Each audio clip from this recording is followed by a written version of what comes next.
Hi welcome to my YouTube channel. ಇವತ್ತು ನಾವು ಹೊರಗಡೆ ಹೋಗ್ತಿದ್ವಿ. ಎಲ್ಲಿಗೆ ಅಂತಂದರೆ ಶನಿದೇವ್ರ ದೇವಸ್ಥಾನಕ್ಕೆ ಹೋಗೋಣ ಅಂತ ಹೋಗ್ತಾಯಿದ್ವಿ. ನಮ್ಮೂರಿಂದ ಒಂದು 4 ಕಿಲೋಮೀಟ್ರ್ ಆಗುತ್ತೆ ಅಷ್ಟೇ. ಶನಿದೇವ್ರ ದೇವಸ್ಥಾನಕ್ಕೆ ನಮ್ಮೂರಿಂದ ಸುಮಾರು ಜನ ನೆಡ್ಕೊಂಡು ಹೋಗ್ತಾರೆ.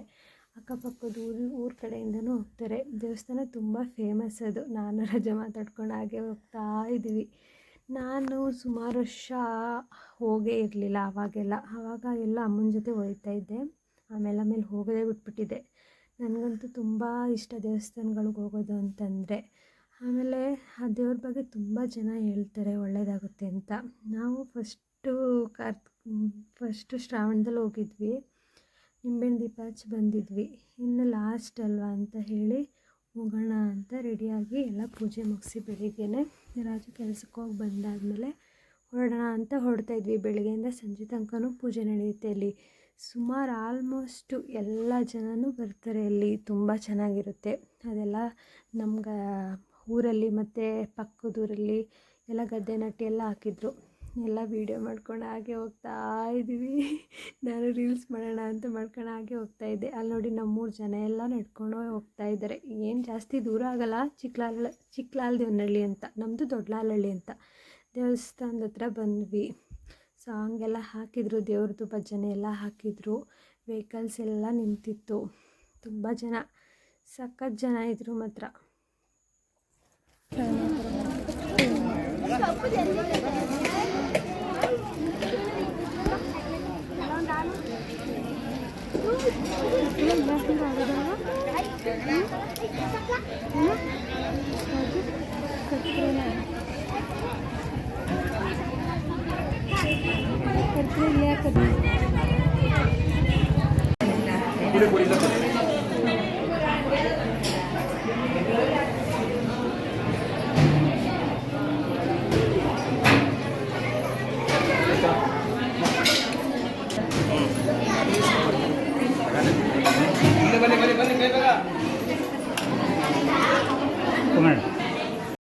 ಫಸ್ಟ್ ಇರೋದು ಗಣಪತಿ, ಮಧ್ಯ ಇರೋದು ಶನಿದೇವ, ಲಾಸ್ಟ್ ಇರೋದು ವೀರಭದ್ರೇಶ್ವರ ಸ್ವಾಮಿ.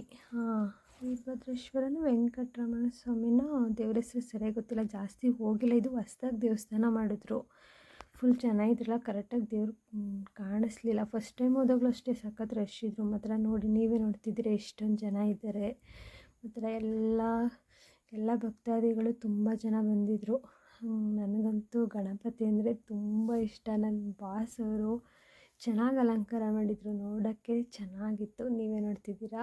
ನಾನು ನಿಂಬೆಹಣ್ಣು ದೀಪ ಹಚ್ಚೋಣ ಅಂತ ರೆಡಿ ಮಾಡ್ಕೋತಾ ಇದ್ದೆ. ಸಲಿನೂ ಹಚ್ಚಿದ್ದೆ, ಫಸ್ಟ್ ಶ್ರಾವಣದಲ್ಲಿ ಬಂದಾಗ ಹಚ್ಚಿದ್ದೆ. ಹಾರ ಹಚ್ಚಿದ್ದೆ. ಇವಾಗ ಹಾರ ಹಚ್ಚೋಣ ಅಂತ 12 ಆಗುತ್ತೆ ಅಂದ್ಬಿಟ್ಟು ರೆಡಿ ಮಾಡಿಕೊಂಡು ದೀಪ ಹಚ್ತಾಯಿದ್ದೆ. ಸಲ ದೀಪ ನಾನು ಕರೆಕ್ಟಾಗಿ ಹೋಗಿ ದೀಪ ರೆಡಿ ಮಾಡಿಕೊಂಡೆ. ಆರತಿ ಮಾಡೋಣ ಅಂತ ಹೋದೆ. ಕರೆಕ್ಟಾಗಿ ಅಲ್ಲೂ ಅಷ್ಟೇ ಅವರು ಕರೆಕ್ಟಾಗಿ ಅದೇ ಟೈಮ್ಗೆ ಆರತಿ ಮಾಡಿದ್ರು. ನನಗಂತೂ ಏನೋ ಒಂಥರ ಸಮಾಧಾನ ಆಯಿತು. ಆಮೇಲೆ ಸಲ ಹೋದಾಗ ಬಾಳೆಹಣ್ಣು ತೊಗೊಂಡು ಹೋದಾಗ ನಾನು ಬಾಳೆಹಣ್ಣು ಕೊಟ್ಟಿದ್ದೆ, ದೇವ್ರ ಮುಂದೆ ಇಟ್ಟರು. ಏನೋ ಒಂಥರ ನಾನು ಮಾಡಿದ ಪೂಜೆ ಸಲ್ತು ಅಂತ ಸಮಾಧಾನ ಆಯಿತು. ನೀವೇ ನೋಡಿ, ನನ್ನ ದೀಪ ಬೆಳಗೋ ಟೈಮಲ್ಲೇ ಅವರು ಮಂಗಳಾರತಿ ಮಾಡ್ತಿದ್ದಾರೆ. ಏನೋ ಒಂಥರ ಮನಸ್ಸಿಗೆ ಸಂತೋಷ ಆಯಿತು, ಖುಷಿ ಆಯಿತು.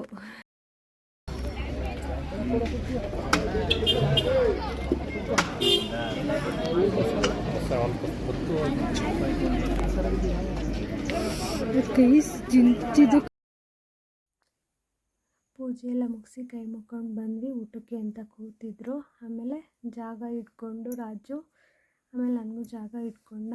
ಇಬ್ಬರು ಊಟಕ್ಕೆ ಅಂತ ಕೂತ್ಕೊಂಡ್ವಿ. ಪ್ರಸಾದನೂ ಅಷ್ಟೇ ಒಂದೊಂದಾಗಿ ಹಾಕ್ಕೊಂಡು ಹೋಗ್ತಾಯಿದ್ರು. ಚೆನ್ನಾಗಿತ್ತು. ಊಟನೂ ಅಷ್ಟೇ ಚೆನ್ನಾಗಿತ್ತು. ದೇವ್ರ ಪ್ರಸಾದ ಒಂದು ಸ್ವಲ್ಪ ತಿಂದರೂ ಹೊಟ್ಟೆ ತುಂಬಿತು ಅಂತಲೇ ಅನಿಸುತ್ತೆ. ಆಮೇಲೆ ಏನೋ ಒಂಥರ ರುಚಿ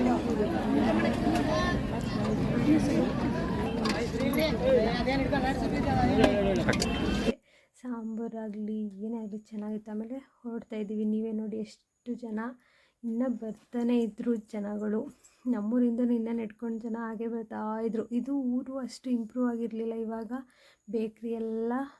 ಬೇಕ್ರಿ ಹಾಲೊಂದು ಎಲ್ಲ ರೆಡಿ ಮಾಡಿದ್ದಾರೆ. ರೋಡು ರೆಡಿ ಮಾಡಿದ್ದಾರೆ. ಚೆನ್ನಾಗಿದೆ, ಇಂಪ್ರೂವ್ ಆಗಿದೆ ತುಂಬ. ಚಿಕ್ಕಲಾಲ್ದೇವನಹಳ್ಳಿ ಅಂತ ಇದು ಊರು. ನಮ್ಮೂರು ಜನ ಎಲ್ಲ ಅಲ್ಲೇ ಕೂತಿದ್ದಾರೆ. ಆಟೋ ನಡ್ಕೊಂಡು ಬರ್ತಾ ಇದ್ದಾರೆ. ಹಾಗೆ ಗಾಡಿ ನಿಲ್ಲಿಸಿದ್ವಿ. ನೀರು ಹರಿತಾ ಇತ್ತು ಸಣ್ಣ ಕಾಲುವೆ ಥರ. ಅಲ್ಲಿ ಚೆನ್ನಾಗಿ ಬಂದಿದೆ ನೋಡಿ ಭತ್ತ. ನಮ್ಮ ಕೆ ಆರ್ ನಗರನ ಭತ್ತದ ನಾಡು ಅಂತಲೇ ಕರೀತಾರೆ. ಹಾಗೆಯೇ ನಮ್ಮ ಹಳ್ಳಿಲೂ ಅಷ್ಟೇ ಚೆನ್ನಾಗಿ ಹಾಕಿದ್ದಾರೆ. ಪೈರೆಲ್ಲ ಚೆನ್ನಾಗಿ ಬಂದೈತೆ. ನಾನು ಜಾಸ್ತಿ ಓಡಾಡಲ್ವಲ್ಲ, ಅದಕ್ಕೆ ನೋಡೋಣ ಅಂತ ನಿಲ್ಲಿಸಿದ್ವಿ ಇಬ್ಬರೂ. ಹಾಗೆ ವೀಡಿಯೋ ಮಾಡ್ತಾಯಿದ್ವಿ ಅದನ್ನು. ಎಷ್ಟು ಚೆನ್ನಾಗಿದೆ. ಇದು ನಾನು ಓದಿ ಸ್ಕೂಲು, ನಮ್ಮೂರ ಸ್ಕೂಲ್. ಇವಾಗ ತಾನೇ ನಮ್ಮೂರಲ್ಲಿ ರೋಡ್ ಮಾಡ್ತಿದ್ದಾರೆ ಸ್ಕೂಲ್ ಪಕ್ಕ. ಇವಾಗ ಚರಂಡಿ ಮಾಡಿದ್ದಾರೆ, ಇವಾಗೆಲ್ಲ ಇಂಪ್ರೂವ್ ಮಾಡ್ತಿದ್ದಾರೆ. ಬಂದ್ವಿ ನಮ್ಮ ಮನೆ ಹತ್ರ, ಹಾಗೆ ಬಂದ್ವಿ.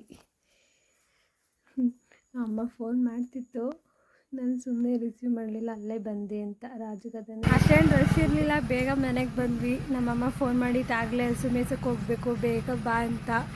ಪೂಜೆ ಚೆನ್ನಾಗಾಯಿತು, ಜನ ಇದ್ದರು. ಅಕ್ಕಪಕ್ಕದ ಊರು ಜನ ಎಲ್ಲ ಬರ್ತಾರೆ ಅಲ್ಲಿಗೆ. ವರ್ಷನೂ ಹೀಗೆ ಊಟ ಹಾಕ್ತಾರೆ ದೇವಸ್ಥಾನದ ಹತ್ರ.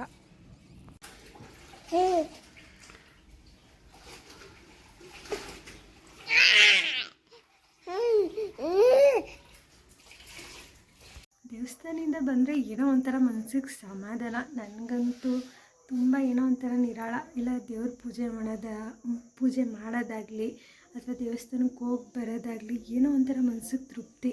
ನೀವು ಒಂದ್ಸಲಿ ಹೋಗಿ ಬನ್ನಿ. ಶನಿದೇವ್ರ ದೇವಸ್ಥಾನ ಎಲ್ಲ ಸುಮಾರು ಜನ ಹೇಳ್ತಾರೆ ಅಲ್ಲಿಗೆ ಹೋದರೆ ಒಳ್ಳೆಯದಾಗುತ್ತೆ ಅಂತ.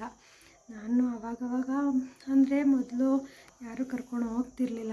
ನಮ್ಮ ಅಪ್ಪ ನಮ್ಮಮ್ಮ ಎಲ್ಲೋ ಜಾಸ್ತಿ ಹೋಗಕ್ಕೆ ಬಿಡ್ತಿರ್ಲಿಲ್ಲ. ಇವಾಗ ರಾಜು ಎಲ್ಲೇ ಹೋಗಬೇಕು ಅಂದರೂ ಕರ್ಕೊಂಡು ಹೋಗ್ತಾನೆ, ನಾನು ಅವನ ಜೊತೆ ಹೋಗ್ತೀನಿ. ಏನೋ ನನಗೆ ದೇವಸ್ಥಾನ ದೇವರಂದರೆ ಏನೋ ಒಂದು ಸ್ವಲ್ಪ ಭಕ್ತಿ ಜಾಸ್ತಿ. ಚೆನ್ನಾಗಿತ್ತು ಊಟ. ಆಮೇಲೆ ಅಲ್ಲಿ ಜನಗಳು ಎಲ್ಲ ಸುಮಾರು ಜನ ಬಂದಿದ್ದರು, ನೀವೇ ನೋಡಿದ್ದೀರಾ. ನಾನು ಪಾಪು ಬಿಟ್ಟು ಹೋಗಿರ್ತೀನಿ ಅಂತ ಬೇಗ ಬಂದುಬಿಟ್ಟೆ. ಆಮೇಲೆ ಬಂದೆ, ಮನೆಯೆಲ್ಲ ಕೆಲಸ ಮಾಡಿಕೊಂಡು ಇವಾಗ ದೇವ್ರಿಗೆ ದೀಪ ಹಚ್ಚಿ ಇವಾಗ ರಾಜನ ಮ್ಯಾಗಿನೋ ನೂಡಲ್ಸ್ ಪ್ಯಾಕೆಟ್ ತೊಗೊಬರೋಗು ತಿನ್ನೋಣ ಅಂತ. ಇವಾಗ ಏನೋ ಒಂಥರ ಮೋಡ ಅಲ್ವಾ ವಾತಾವರಣ, ತಿನ್ನಬೇಕು ಅನ್ನಿಸ್ತು. ಅದಕ್ಕೆ ರಾಜನ ಏನಾದ್ರು ತಿನ್ನೋಕೆ ಕೊಡು ಅಂತಲೇ ಇದ್ರಾ. ಅದಕ್ಕೆ ತಗೊಬರೋಗಪ್ಪ ಅಂತ ಹೇಳಿ ಕಳಿಸಿದ್ದೀನಿ. ಇನ್ನೂ ಬಂದಿಲ್ಲ, ವೆಯ್ಟ್ ಮಾಡ್ತಿದ್ದೀನಿ. ನನ್ನ ಮಗಳು ಇವಾಗ ತಾನೇ ಮಲಗಿಸ್ದೆ. ಅವಳು ಮಲ್ಕೊಂಡ್ರೆ ಅರ್ಧ ಕೆಲಸ ನಾನು ಮಾಡ್ಕೊಂಡಂಗೆ. ಅವಳು ಮಲಗಲಿಲ್ಲ ಅಂದರೆ ನಾನು ಯಾವ ಕೆಲಸನೂ ಮಾಡೋಕ್ಕೆ ಆಗೋದಿಲ್ಲ. ತಿನ್ನೋಣ ಅಂತ ಮಾಡೋಣ ಅಂತ ವೆಯ್ಟ್ ಮಾಡ್ತಾಯಿದ್ದೀನಿ. ಇನ್ನೂ ಪುಣ್ಯಾತ್ಮ ಬಂದೇ ಇಲ್ಲ. ಹಂಗೇನು ದೂರ ಇಲ್ಲ, ಇನ್ನೂ ಬಂದಿಲ್ಲ. ವೆಯ್ಟ್ ಮಾಡ್ತಾ ಇದ್ದೀನಿ. ರಾಜು ಬರೋ ತನಕ ಟಿ ವಿ ನೋಡ್ತಾಯಿದ್ದೀನಿ. ನಾನು ಜಾಸ್ತಿ ಯಾವಾಗಲೂ ಕಲರ್ಸ್ ಕನ್ನಡನೇ ಜಾಸ್ತಿ ನೋಡೋದು. ಇದನ್ನು ನೋಡಲ್ಲ ನಾನು. ಲಕ್ಷ್ಮೀ ಬಾರಮ್ಮದಿಂದ ಭಾಗ್ಯಲಕ್ಷ್ಮಿ ತನಕ ನೋಡ್ತೀನಿ ಅಷ್ಟು. ಇವಾಗ ಆಯಿತು, ಇವಾಗ ಮಾಡಬೇಕು. ರಾಜು ನೀನೇ ಮಾಡು. ಹೌದೌದು, ನಾನು ಮಾಡ್ತೀನಿ. ಮಾಡು ಬಾ ಮತ್ತೆ ನೀನೇ ಮಾಡು ಬಾ ನೂಡಲ್ಸು ಅಂತ ಕರೆದೆ. ಇಲ್ಲ ಅಂತ ಸುಮ್ಮನಾಗಿ ಟಿ ವಿ ನೋಡ್ತಾ ಕೂತ್ಕೊಂಡೆ ರಾಜು. ಆಗ ಪಾಪು ಎದ್ಬಿಟ್ಲು ಅಂತ. ಆಮೇಲೆ ಎತ್ಕೊಳಕ್ಕಾಗಲ್ಲ, ತಾನು ಎತ್ಕೊಳ್ಳೋದು ಅಂದರೆ ನನ್ನ ಮಗಳನ್ನ ಆಗೋದೇ ಇಲ್ಲ. ಏನಾದರೂ ಎತ್ಕೊ ಅಂತ ಕೊಡೋಕೆ ಹೋದರೆ ಸ್ವಲ್ಪ ಹೊತ್ತಷ್ಟೇ. ಪೂಜಾ ಬಾ, ಆಯ್ತಾ ಅಂತಲೇ ಕೂಗೋದು. ನಾನೇ ಕಟ್ ಮಾಡಿಕೊಡ್ತೀನಿ ಅಂದ್ಬಿಟ್ಟು ಕಟ್ ಮಾಡ್ತಾ ಕೂತ್ಕೊಂಡ ಅವನೇ. ಒಂದೊಂದಾಗಿ ನಿಧಾನಕ್ಕೆ. ಏನು ಕೈ ಕುಯ್ಕೊಬಿಡ್ತೀನಿ ಅಂತ ಹುಷಾರಾಗಿ ಕಟ್ ಮಾಡ್ತಾವೆ ನೋಡಿ. ಅಯ್ಯಪ್ಪ, ಸುಮಾರು ಹೊತ್ತಾಯಿತು ಅದು ಕಟ್ ಮಾಡೋದೇ. ಸುಮಾರು ಹೊತ್ತಾಯಿತು. ಅಲ್ಲಿ ನೀವೇ ನೋಡ್ತಾ ಇದ್ದೀರ. ಆದ್ರೂ ಚೆನ್ನಾಗಿ ಕಟ್ ಮಾಡ್ದೆ. ಅಷ್ಟು ಕಟ್ ಮಾಡೋ ಅಭ್ಯಾಸ ಇಲ್ಲ, ಆದರೆ ಚೆನ್ನಾಗಿ ಕಟ್ ಮಾಡ್ದೆ. ನೀವೇ ನೋಡಿ ಅಲ್ಲಿ. ರಾಜುನೇ ಎಲ್ಲ ತರಕಾರಿ ಕಟ್ ಮಾಡಿ ಕೊಟ್ಟ. ನನ್ನ ಪಾಪು ಎದ್ದೇ ಬಿಟ್ಲು, ಎತ್ಕೊಂಡು ಕೂತ್ಕೊಂಡೆ ಟಿ ವಿ ನೋಡ್ತಾ. ಅವನೇ ಎಲ್ಲ ಕಟ್ ಮಾಡಿ ಕೊಟ್ಟಿದ್ದಾನೆ. ಇವಾಗೆಲ್ಲ ಮಾಡಬೇಕು. ಮಾಡಿಕೊಟ್ಟಾದ್ಮೇಲೆ ಎಲ್ಲ ಒಂದೊಂದಾಗಿ ರೆಡಿ ಮಾಡಿಕೊಂಡೆ. ಪ್ಯಾಕೆಟೆಲ್ಲ ಹೊಡ್ಕೊಂಡು ತಟ್ಟೆಗೆ ಹಾಕ್ಕೊಂಡು ಆಮೇಲೆ ಪಾಪು ಎತ್ಕೊಂಡು ಕೂತ್ಕೊಂಡು ಆಮೇಲೆ ಹೊರಗಡೆ ಹೋಗಿತ್ತು. ನಾನೆಲ್ಲ ಒಂದೊಂದಾಗಿ ರೆಡಿ ಮಾಡಿಕೊಂಡೆ. ಇನ್ನೇನು ಮಾಡೋದು, ಅಮ್ಮ ಇದ್ದರೆ ಹೆಲ್ಪ್ ಮಾಡುತ್ತೆ. ಅಮ್ಮ ಹಾಲು ಎಸ್ಕೊಬರೋಕ್ಕೆ ಅಂತ ಅಜ್ಜಿ ಮನೆಗೆ ಹೊರಟೋಗಿದ್ರು. ಅದಕ್ಕೆ ನೀನೇ ಎತ್ಕೋ ರಾಜು ಅಂತ ಹೇಳಿ ನಾನೆಲ್ಲ ಒಂದೊಂದಾಗಿ ರೆಡಿ ಮಾಡಿಕೊಂಡು ಮಾಡ್ತಾಯಿದ್ದೆ. ಯಪ್ಪ, ಚಳಿಗೋದಕ್ಕೂ ಏನನ್ನಾದ್ರು ತಿನ್ನಬೇಕು ಅನಿಸುತ್ತೆ. ಅದಕ್ಕೆ ಇನ್ನೇನು ಮಾಡೋದು, ರಾಜನು ಏನಾದರೂ ಕೊಡು ಅಂತ ಇದನ್ನ ಚಕ್ಲಿ ಮಾಡ್ಕೊಳ್ಳೋಣ ಅಂತ ಹೇಳಿತ್ತು ಅಮ್ಮ. ಮಾಡ್ಕೊಳ್ಳೋಕ್ಕೆ ಆಗಲಿಲ್ಲ, ಅದು ಇದು ಅಂತ ಏನೇನೋ ಒಂದು ಕೆಲಸ ಬಂದುಬಿಡುತ್ತೆ. ಮಾಡಬೇಕು ಅಂದ್ಕೊಂಡಾಗ ಮಾಡೋಕ್ಕೆ ಆಗೋದಿಲ್ಲ. ಒಂದೊಂದ್ಸಲಿ ನಾವೇನೋ ಅನ್ಕೋತೀವಿ ಏನೋ ಆಗುತ್ತೆ. ಒಗ್ಗರಣೆಗೆಲ್ಲ ಒಂದೊಂದಾಗಿ ರೆಡಿ ಮಾಡಿಕೊಂಡು ಎಲ್ಲ ರೆಡಿ ಮಾಡಿ ಇಟ್ಕೊಂಡೆ. ಒಂದು ತಕ್ಕೆ ಉಪ್ಪು, ಖಾರದ ಪುಡಿ, ನಿಂಬೆಹಣ್ಣು, ಆಮೇಲೆ ಅರಿಶಿನ ಪುಡಿ ಎಲ್ಲ ಒಂದು ಕಡೆ ಎತ್ತಿಟ್ಕೊಂಡು ಒಗ್ಗರಣೆ ಮಾಡೋಕ್ಕೆ ರೆಡಿ ಮಾಡಿಕೊಂಡೆ. ನನಗಂತೂ ಇಷ್ಟ. ಏನು ಗೊತ್ತಾ, ಮಾಡೋದು ನೀಟಾಗಿರಬೇಕು ಅನ್ನೋದೇ ಏನೋ ಒಂಥರ ಚೆಂದ. ನಾವು ಇಷ್ಟಪಟ್ಟು ಮಾಡಿದ್ರೆ ರುಚಿಯಾಗೂ ಕೂಡ ಇರುತ್ತೆ. ಅದಕ್ಕೆ ನಾನು ಜಾಸ್ತಿ ಹೊರ್ಗಡೆ ಜಾಸ್ತಿ ತಿನ್ನೋದಕ್ಕಿಂತ ಮನೇಲಿ ಮಾಡ್ಕೊಂಡ್ರೆ ತಿಂದರೆ ಬೆಟರ್ ಅಲ್ವಾ ಅಂತ ಅಷ್ಟೋ ಇಷ್ಟೋ ಮನೆಯಲ್ಲೇ ಮಾಡ್ಕೊಂಡು ತಿಂದರೆ ಒಳ್ಳೆಯದು ಅಂತ ಮಾಡ್ಕೊಂಡು ತಿಂತಾಯಿರ್ತೀವಿ. ಅವಾಗವಾಗ ಏನಾದರೂ ತಿನ್ನಬೇಕು ಅನ್ನಿಸ್ದಾಗ. ಜಾಸ್ತಿ ಹೊರ್ಗಡೆ ತಿನ್ನೋಕ್ಕೆ ಹೋಗೋದಿಲ್ಲ. ಎಲ್ಲ ರೆಡಿ ಮಾಡಿಕೊಂಡೆ. ಆಮೇಲೆ ಅಮ್ಮ ಬಂತು ಅಂತ ಪಾಪು ಕೊಟ್ಟು ರಾಜು ಆಯಿತಾ ಅಂದ್ಕೊಂಡು ಬಂದ. ಸ್ವಲ್ಪ ಖಾರದ ಪುಡಿ ಹಾಕ್ಕೊಂಡ್ರೆ ಚೆನ್ನಾಗುತ್ತೆ ಅಂತ, ಅದು ಜಾಸ್ತಿ ಮಸಾಲೆ ಖಾರ ಇರಲ್ಲ ಅಂತ ಖಾರದ ಪುಡಿ ಹಾಕ್ಕೊಂಡೆ. ಆಮೇಲೆ ಅರಿಶಿನ ಪುಡಿ ಹಾಕ್ಕೊಂಡು ತಿಂದ್ರೂ ಒಳ್ಳೆಯದೇ. ಅರಿಶಿನ ಪುಡಿನೂ ಹಾಕ್ಕೋಬೇಕು. ಯಾವುದೇ ಒಂದು ನಾವು ಬಳಸಬೇಕು ಅಂತಂದ್ರೆ ಒಂಚೂರು ಅರಿಶಿನ ಪುಡಿ, ನಿಂಬೆಹಣ್ಣು ಹಾಕ್ಕೊಂಡ್ರೂ ಒಳ್ಳೆಯದು.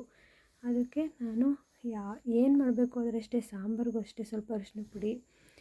ಈಗೇನಾದರೂ ಚಿತ್ರಾನ್ನ, ನಿಂಬೆಹಣ್ಣು ಒಂದು ಸ್ವಲ್ಪ ಜಾಸ್ತಿನೇ ತಿಂದರೆ ಒಳ್ಳೆಯದು ಹೆಲ್ತಿಗೆ ಅಂತ ನಿಂಬೆಹಣ್ಣು ಹಾಕಿದೆ. ಆಮೇಲೆ ನಾನು ಚೆಂದ ಏನಾದರೂ ಟೇಸ್ಟಾಗಿ ತಿನ್ನಬೇಕು ಅಂತ ಅನ್ನಿಸ್ತಾ ಇರುತ್ತಲ್ವ, ಯಾರಿಗಾದ್ರೂ ಬಾಯಲ್ಲಿ ನೀರು ಬರ್ತಾ ಇರುತ್ತೆ.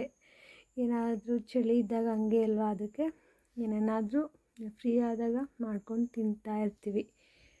ಆಯಿತು, ಎಲ್ಲ ಮಾಡಿದೆ. ಟೇಸ್ಟ್ ನೋಡೋಣ ಅಂತ ನೋಡಿದೆ, ಎಲ್ಲ ಕರೆಕ್ಟಾಗಿತ್ತು. ಘಮ ಘಮ ಅಂತೈತೆ ಅಂತ ಅಮ್ಮ ಹೇಳ್ತಾಯಿತ್ತು. ಎಣ್ಣೆ ಘಮ್ ಅನ್ನಿಸ್ತಾ ಇದೆಯಲ್ಲ ಅಂತ ಹೇಳ್ತಾಯಿತ್ತು. ಮಮ್ಮಿ ಮ್ಯಾಗಿ ಮಾಡ್ತಾಯಿದ್ದೀವಿ ಅಂತ ಹೇಳಿ ನಿಂಬೆಹಣ್ಣು ರಸ ಹಾಕಿದೆ.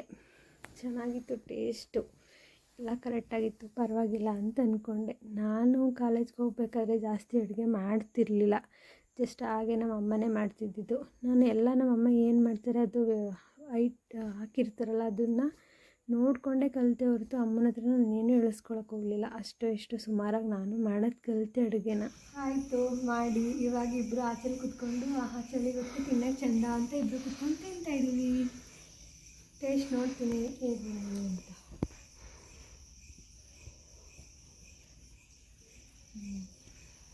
ಚೆನ್ನಾಗಿತ್ತು ಟೇಸ್ಟ್ ಇತ್ತು. ಚೆನ್ನಾಗಿತ್ತಾ? ಚೆನ್ನಾಗಿ ಬಂದಿದೆ.